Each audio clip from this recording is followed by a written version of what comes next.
Okay, so this is a quick tutorial on how to manage registrations. So from the competition website, you can go over here and click on the registration tab. And when you come on, you'll see something that looks like this. Um, so you'll see a list of people that have paid, people who have not, a bunch of names, and a bunch of other information. So I'll go through that quick. So first off right here, this is the waiting list. Just to be clear, the WCA does not really have a true distinction between waiting list and someone who has started filling out a registration form. For example, this is me right here, and I haven't paid, so I'm not on the actual wait list of the competition if it fills, but it puts me on the waiting list. So it's confusing. It's a system that needs reworked, but that's just what we work with. So anyone who has paid is going to show up on top.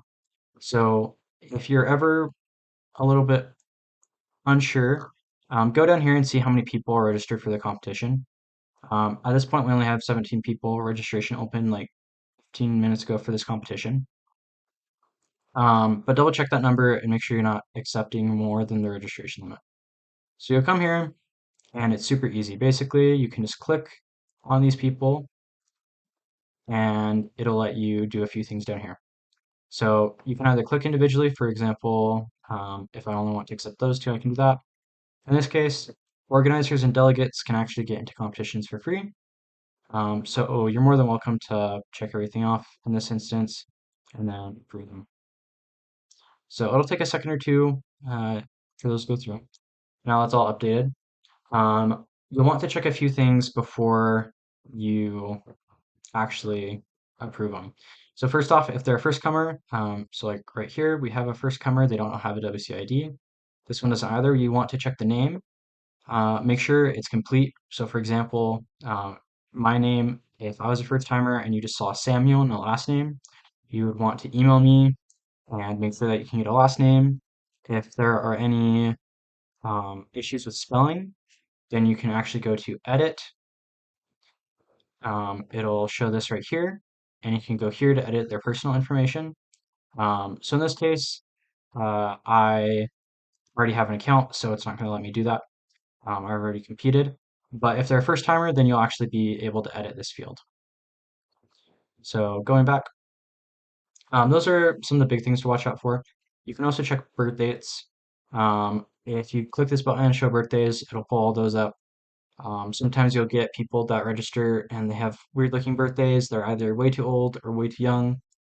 Um, I won't show birthdays just because I don't want to reveal anyone's personal info. You can also toggle emails and you can also show events. So I'll toggle events on just because that's not personal info. So you can see all their events here. So that's another good thing to check. Sometimes you have a competitor that when they try to register um, for everything, what they end up doing is something like this, where I want to register for 3x3, but I have registered for everything except for 3x3. So make sure that you just check that out. And of course, make sure that they've also paid. Um, so that's pretty much registration.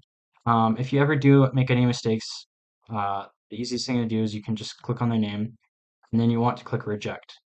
And that will just move their name from approved registrations over to the waiting list. Um, if you if they want to delete the registration, for example, I'm not able to attend the competition, then you'll delete, and that registration will actually come all the way down here to deleted registrations. And that kind of brings us to the next thing. So if you go to the individual profile, um, you are able to update individual things here. Um, so you'll be able to see the events, guests, any comments they made. You can leave administrative notes.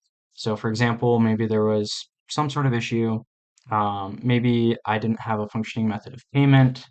Um, and the delegates were okay with that, and they just said, okay, just PayPal us. So even though there's not any money on my account, I can put like Sam paid via PayPal. So that's like an administrative note. Only the organizers and delegates can see that. Um, you don't use those too often. You can also update individual competitors right here. So you can move me to waiting list, accepted, deleted. We'll move me to accepted for now. And then it's actually a bad example because I did not pay, but I can show you with, let's let's do Alexander right here. So I open his account and you could see that he paid that much. So if I need to give him a 50% refund, I will need to manually type 1250. That is half of the registration fee. And then click refund payment, and that will give him back that much. So for example, if I do a refund amount of $1 and click refund payment, he will have paid $25 and I'm giving him $1 back. So back to the registration page. All that's pretty straightforward. There's a couple other things you can do. So there's emails and CSVs. So I am just going to select me because I don't want to share anyone's personal info. So if you click on email, then after a second or two, it will pop up right here. But it'll basically give me a list of the emails of everyone that I've selected. So this is useful for competition emails when you need to send out information and such. Um, it can take a second at times. I'm not sure why. Depending on your operating system, I think this is actually supposed to, like how you have your computer set up with your email. I think this is actually supposed to open an email up. If you don't have it set up like me, then this method works. Um, there we are. Okay. So usually for me, it pops up something like this. That first little bit is just gibberish, and you can just delete that. After that, it'll usually have some comma separated emails, so da da da, gmail.com, da da da, hotmail.com, and you'll just be able to select all those, copy them, and then paste them into an email before sending them out. So the next thing is export to CSV. Um, that will just download a CSV for the competition. Um, let's do this. Okay. So now if I check out that CSV, I'm opening Excel, you'll get a nice Excel sheet for like this. So that gives you some useful information in a format that you can kind of mess with it. So I don't know what status is. Name, country, WCA ID. If they don't have one, it'll be blank. Birth date, it'll usually show a bunch of hashtags like this. If you click on it, you'll see their birthday. The way you fix that is just widen the column a little bit more. So there's my birthday. I don't care if you have that info. Gender, so I believe it says it'll be M, F, or O for male, female, or other. Uh, for events, I am registered for all events, but if they're not registered for an event, it'll display a 0. If they are, they will display a 1.